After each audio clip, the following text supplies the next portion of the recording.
प्रिय बहनों एवं भाइयों, आज ऋषि पंचमी है। तो विशेषकर महिलाओं के लिए ये त्यौहार मनाया जाता है और इस त्यौहार पर जो है महिलाएं कुछ धार्मिक कार्य करती हैं। जो महिलाएं शादी से पहले मासिक धर्म होता है उस समय वो भोजन वगैरह पका देती हैं। वो लड़कियां तो यदि नहीं पकाया हो तो उन्हें रहने की आवश्यकता नहीं है, पकाया हो तो उनको ही रहना पड़ता है। इसी प्रकार से शादी के बाद भी मासिक धर्म प्रारंभ हो जाए और उस समय भोजन नहीं पकाया हो जो नारी है तो वो उसको इस व्रत को रहने की आवश्यकता नहीं। 3 दिन नहीं पकाए, चौथे दिन सिर धो करके पका ले तो कोई बात नहीं, भोजन बना ले तो कोई बुराई नहीं है। परंतु ऐसी स्थिति में यदि बना दिया है, क्योंकि हर जगह व्यवस्था नहीं होती है तो बनाना ही पड़ता है महिलाओं को, तो ऐसी स्थिति में उनको यह व्रत रखना पड़ता है जो भोजन बना देती हैं। इसलिए दोष मुक्त होने के लिए व्रत बनाया गया है। तो इसकी एक छोटी सी लघु रूप में मैं एक कथा आपको बता देती सुनाती हूँ कि पूर्व समय में एक दंपति थे, स्त्री पुरुष, बड़े धार्मिक थे। वो प्रतिदिन देव ऋण, अतिथि ऋण, भूत ऋण, पितृ ऋण चुकाया करते थे। इस प्रकार से देवताओं को जो पूजा द्वारा हम पूजा करते हैं, प्रतिदिन की पूजा, यदि हमने धूप लगाई अथवा अगरबत्ती लगाई, कुछ भी किया या दीपक जलाया और श्लोक बोल करके या बिना श्लोक बोले हाथ जोड़ करके भी अपने देवताओं को प्रणाम कर लिया तो ये देवऋण से मुक्त हो गए हम। इसी प्रकार से अतिथि ऋण, यदि कोई घर पर अचानक आ गया बिना अतिथि के और उसका हमने स्वागत सत्कार कर दिया, उसकी सम्मान कर दिया, तो ये अतिथि ऋण से मुक्त होना है। इसी प्रकार से ये पितृ ऋण कि समय समय पर हमारे जो पूर्वज हैं उनके नाम से हमें कुछ दान पुण्य करना होता है या भोजन देना होता है। इसी प्रकार से भूत ऋण, प्राणियों को जो दान दिया जाता है, जैसे गाय है, विभिन्न प्राणी हैं, चींटियों को चुगाना, कभी मछलियों को, कभी काक को, इस प्रकार से हम देते हैं। वो भूत यज्ञ कही जाती है, तो प्राणियों को कुछ देना चाहिए हमें। इसी प्रकार से इसमें एक स्त्री पुरुष थे तो धार्मिक थे, वो चारों ऋणों को चुकाते थे प्रतिदिन। वो एक दिन उन्होंने अपने पूर्वजों के नाम पर भोजन की व्यवस्था की। तो उन्होंने ऋषियों को, पहले ज़माने में ऋषि धार्मिक कृत्य करते थे, पंडित हैं, धार्मिक है, ऋषि मुनि जो जंगलों में निवास करते हैं वो ऋषि होते हैं। तो वो उनको भोजन की तैयारी कर रहे थे और दूध रखा हुआ था, क्योंकि खीर का जो है विधान है, मिष्ठान तो बनाया ही जाता है। तो उस दूध में दूध रखा हुआ था, वहाँ पर किसी सर्प ने उसमें मुँह डाल दिया। गृह स्वामी और गृह स्वामिनी अपने कार्य में व्यस्त थे, उनको पता ही नहीं था कि दूध दूषित हो चुका है, विषाक्त हो चुका है। तो इस प्रकार से उन्होंने देखा कि खीर बनाने के लिए दूध उठाया, लेकिन तब तक दरवाजे पर बैठी कुतिया ने उसमें मुँह डाल दिया। ऐसा देख करके गृह स्वामी को क्रोध आ गया और उसने उसको मारा, बहुत जोर से मारा। मार खा करके वो बाहर बैठी और बड़ी दुखी मन से थी कि आज हमें रोजाना, हमें प्रतिदिन भूत यज्ञ के नाम से हमें भोजन दिया जाता था, आज हमें भोजन भी नहीं दिया। जो बचता था उसको देती थी गृह स्वामिनी, उसको भोजन दरवाजे पर बैठती थी। इस प्रकार से उसने देखा, दुखी मन से बैठी वो, और उसने देखा कि वो कुतिया जो है बैल के पास बैठी है, बैल बंधा हुआ था, बैल के पास बैठी है, उसने कुछ बोल रही है। तो प्रथम समय में पक्षियों की वाणी और कुछ पशु बोलते थे, आज भी बोलते थे, लेकिन वार्तालाप नहीं कर सकते हैं, वाणी थोड़ी सी निकालते हैं। इस प्रकार से बैल के पास बैठे हुए देखा तो बेटा जो था धार्मिक था, बहू भी धार्मिक थी, बहू बेटा दोनों ही धार्मिक थे। कभी इन्होंने किसी की आत्मा को कष्ट नहीं दिया, कभी बुरा बोले नहीं। मनुष्य तो क्या, पशु से भी नहीं बोले, पशु पक्षियों से भी नहीं बोले। तो उनकी बहू ने देखा और पुत्र ने देखा कि बैल के पास कुछ कह रही है कुतिया धीरे धीरे। उसने देखा तो सुना उसने कि आज तो हमें भोजन नहीं मिला। कुतिया ने बोला, बैल बोला आज मैंने भी भोजन नहीं किया, मेरे से इतना काम कराया कि खेत पूरा जोत दिया पर मुझे भोजन नहीं मिला, मैं भी भूखा हूँ। कुतिया बोली मैंने भी भूखा हूँ। तू क्यों भूखी है, तुझे तो मिल जाता था, तू तो बचता है, तुझे ही मिलता है रोजाना घर में जो बचता है वो भोजन तुमको ही मिलता है, पर्याप्त होता है, और मुझे तो खूब अच्छी तरह रखता है।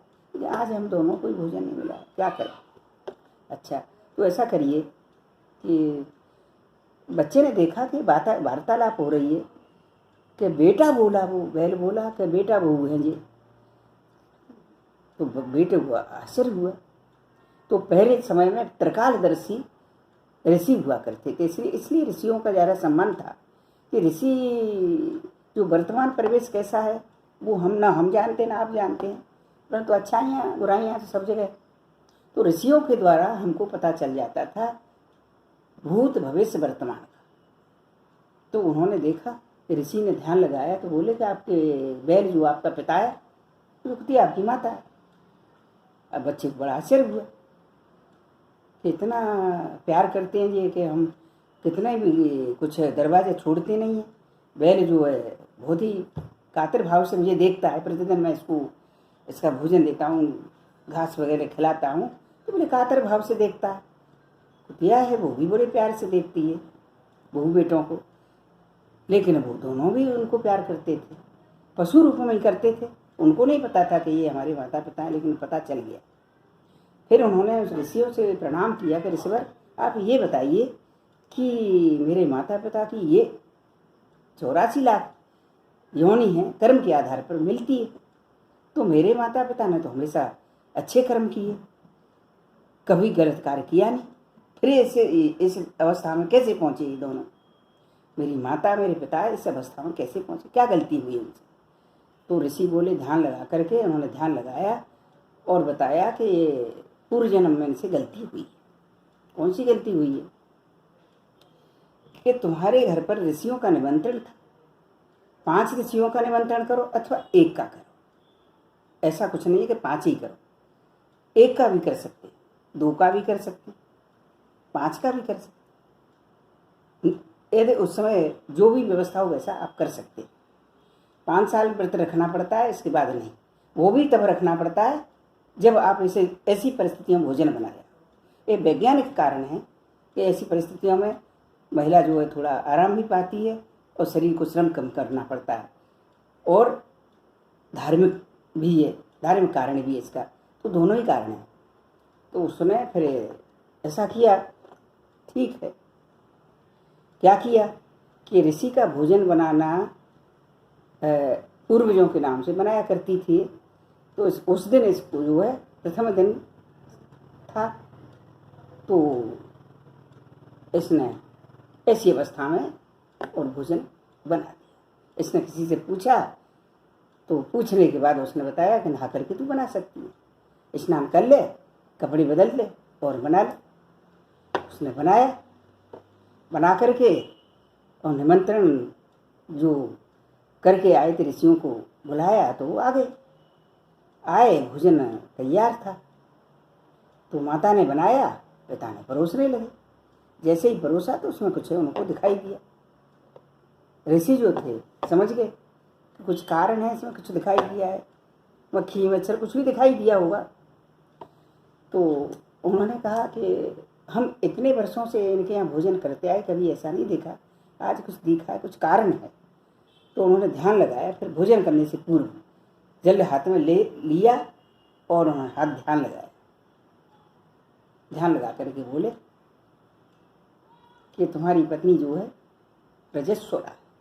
रजस्वला होने के कारण ये दोष लगा था और हमें भोजन खिला रही थी। तो उन्होंने ले करके जल हाथ में श्राप दे दिया कि तुमने हमारा धर्म भ्रष्ट किया। तो ऋषियों को भी इतना क्रोध आता था। ज्ञान के साथ साथ में क्षमा भी आवश्यकता होती क्षमा की, क्योंकि आम जन जन इस बात को नहीं जानता। स्त्रियां ग्रामीण अंचल में रहती हैं, कुछ पढ़े लिखे समाज में रहती हैं, कुछ बिना पढ़े समाज में रहती हैं, उनको कौन बताए बेचारों। ऐसी परिस्थिति में वो गलती हो गई, लेकिन वो श्राप तो दे दिया कि जाओ तुम दोनों, तुम बैल बनोगे, ये कुत्ती बनेगी, कुतिया बनेगी। श्राप मुक्त कैसे होंगे? बेटा वही करेंगे। बेटा जब पूर्वजों को 84 लाख जीव में कहीं मिलती है, तो इसलिए ये उनके नाम से हमको दान करना पड़ता है। तो अब क्या किया जाए? अब ऐसा किया जाए कि तुम इनके नाम से जो भी भोजन और दान करिएगा, माता पिता के नाम से, माता पिता के नाम से जो दान किया जाएगा पूर्वजों के नाम से, और भोजन जो है स्वच्छ रूप से होगा। तो 50 के साल तो वैसे ही स्वच्छ हो जाते हैं, कोई ऐसी कोई बात नहीं है कि पुनः ऐसी गलती ना हो, और जिसको खाना खिलाया जाए वो स्वच्छता से खिलाया जाए। इसका मतलब है किसी को भी भोजन कराया जाए, देखता नहीं है वो, ऋषि हो अथवा कोई भी हो, भोजन तो स्वच्छता से ही खिलाना चाहिए। तो उन्होंने भोजन कराया और यथोचित उनको दान दिया। दान दे करके दक्षिणा भी देनी चाहिए। पूजा अर्चना की, ऋषि की पूजा की, क्योंकि गुरु के रूप में पूजा करते ऋषि की, और भोजन के उपरांत दक्षिणा देना आवश्यक होता है। यदि भोजन के बाद दक्षिणा नहीं देते हैं तो फल पूरा प्राप्त नहीं होता है। इस कारण से उस फल का, जो आपने कार्य किया है उसका फल तभी प्राप्त होता है जब आप थोड़ी सामर्थ्य के अनुसार दक्षिणा दें। तो उन्होंने दक्षिणा दी और करबद्ध निवेदन किया कि महाराज आज हमने अपना ऐसे ऐसे बताया था, वो कार्य पूर्ण हुआ है और हमारे माता पिता जो हैं मुक्त हैं, क्योंकि इन्होंने अपने जीवन में कभी ऐसा कार्य नहीं किया था जिसके कारण ये दोनों इस अवस्था में पहुँचे हैं।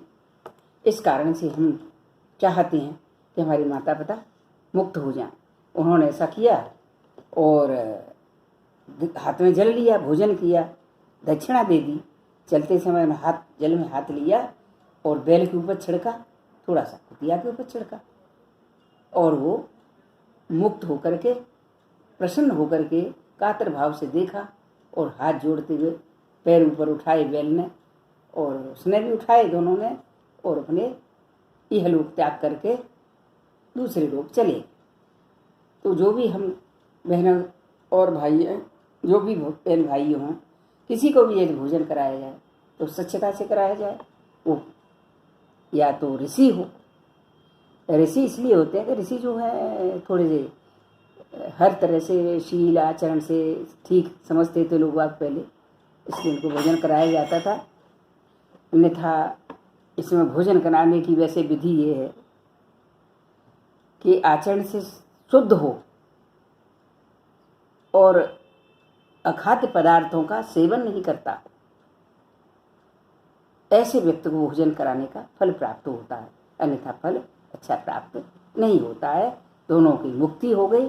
वो बहू बेटा को जो है बहुत ही पुण्य फल की प्राप्त हुई, और उनको आशीर्वाद दे करके ऋषिवर और घर से विदा हुए कि तुम दोनों से कृतार्थ हुए, इस परिवार का जो है तुम्हारा कृतार्थ हो गया, तुम्हारे पूर्व कृतार्थ हो गए कि ऐसे वधू और बेटा ने उनके लिए इतना बड़ा कार्य किया, गलती को स्वीकार किया, और जैसे उनकी मुक्ति हुई सबकी मुक्ति हो, क्योंकि 84 लाख जीव हैं तो उनमें उसको भटकना पड़ता है गलती के लिए। लेकिन थोड़ी गलती पे ऐसा नहीं होना चाहिए। गलती सांप की जहर की वजह से उसने झूठा किया था ताकि मर नहीं जाए। यदि वो झूठा नहीं करती तो वो सारे ऋषि मर जाते। जो खाना खाने 5 ऋषि आए तो उस 5 खत्म हो जाते, तो और ज़्यादा पाप लगता उनको, वो बेटों। तो कभी कभी सहसा विदधित न क्रियाम अविवेका परमापदम, किसी भी कार्य को अचानक नहीं करना चाहिए, अचानक श्राप नहीं देना चाहिए, अचानक किसी कार्य को नहीं करना चाहिए, क्योंकि किसी व्यक्ति ने कैसी परिस्थितियों में आकर के ऐसा कार्य किया है। तो सोच करके ही हमें अपने क्रोध पर नियंत्रण करना चाहिए। नियंत्रित क्रोध ही कल्याणकारी होता है, अनियंत्रित क्रोध अकल्याणकारी होता है। तो बहनों एवं भाइयों कि भटकता जीव जूनों में फिरे नहीं कोई निस्ता। तो ज्यों 84 लाख बनाई हम कर्म के आधार पर उसमें भटकते हैं। तो रजस्वला स्त्री को भोजन बनाना निषिद्ध है, और इसके साथ साथ में यदि बना भी देती हैं तो 5 वर्ष तक इसके व्रत करना पड़ता है। इसके बाद भोजन करा करके जैसी सामर्थ्य अनुसार दक्षिणा दे करके और आप इससे मुक्त हो जाते हैं। और यदि लड़की रजस्वला होने से पहले कर लेती है 5 वर्षीय व्रत तो उसको बाद में नहीं करना पड़ता। इसी प्रकार से स्त्री यदि भोजन नहीं पकाती है तो उसको आवश्यकता नहीं, जो पकाती है उन्हीं बेचारियों के लिए आवश्यक है। अच्छा बहनों, निवेदन है कि आपको जैसे अच्छा लगे वैसा ही आप बताइएगा। ऋषि पंचमी की सबको शुभकामनाएं।